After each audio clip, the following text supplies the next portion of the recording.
ಅಲ್ಲ, ಈಗ ನನಗೇನೋ ಮಾಹಿತಿ ಯೂಟ್ಯೂಬ್ ಚಾನೆಲ್ ಮೇಲೆ ಕಂಪ್ಲೇಂಟ್ ಆಗಿದೆ, ಕೋರ್ಟಿಗೂ ಹೋಗಿದ್ದಾರೆ ಅಂತ ಮಾಹಿತಿ ಇದೆ, ಮಾನನಷ್ಟ ಮೊಕದ್ದಮೆನೂ ಹಾಕಿದ್ದಾರೆ ಅಂತ ಮಾಹಿತಿ ಇದೆ, ಕಂಪ್ಲೇಂಟು ಆಗಿದೆ ಅಂತ ಮಾಹಿತಿ ಇದೆ. ಇನ್ನು ಉಳಿದ ಆ್ಯಕ್ಷನನ್ನು ಪೊಲೀಸ್ ತಗೋಬೇಕು. ತಪ್ಪು ಮಾಡಿದರೆ ತಪ್ಪು ಮಾಡಿದವ್ರ ಮೇಲೆ ಕ್ರಮ ತಗೊಳ್ಳಿ, ಇಲ್ಲದೇ ಇದ್ದರೆ ಸುಳ್ಳು ಅಪಪ್ರಚಾರ ಮಾಡೋರ ಮೇಲೆ ಕ್ರಮ ತಗೊಳ್ಳಿ.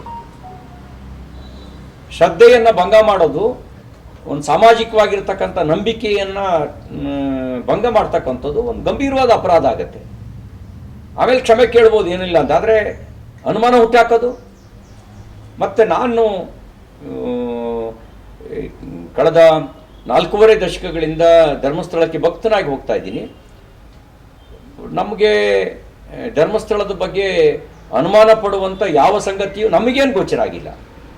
ಒಬ್ಬ ಭಕ್ತನಾಗಿ ಹೋಗಿ ಅಲ್ಲಿ ತಾರತಮ್ಯ ಇದೆಯಾ? ತಾರತಮ್ಯ ಇಲ್ಲ.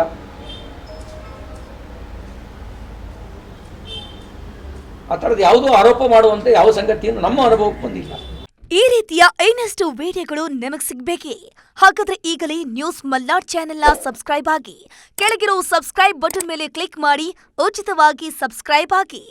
ನಿಮ್ಮ ಒಂದೊಂದು ಸಬ್ಸ್ಕ್ರೈಬ್ ಕೂಡ ನಮಗೆ ಬೆಂಬಲ, ಸ್ಫೂರ್ತಿ.